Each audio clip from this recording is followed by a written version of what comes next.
জীবন্ত সেই গাছের শাখা প্রশাখা, শিকড়, রুট সব দিয়ে তোমার এই ব্রিজগুলো তৈরি হয়েছে।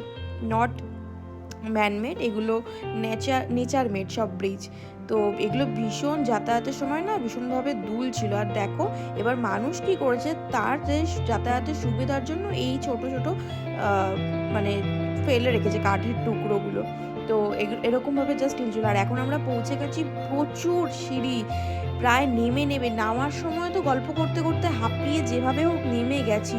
সব থেকে ভয়ানক ছিল যে 6টা, 6:30, 7টা বেজে গেছে, আমরা তখনও উপর দিকে উঠতে পারিনি। আর আমরা তো গেছিলাম এই double decker single decker bridge করে, ডবল ডেকার ব্রিজ, তারপরে আবার আমরা গেছিলাম রেইনবো ফলস দেখতে, মানে আমি আর আঙ্কেল।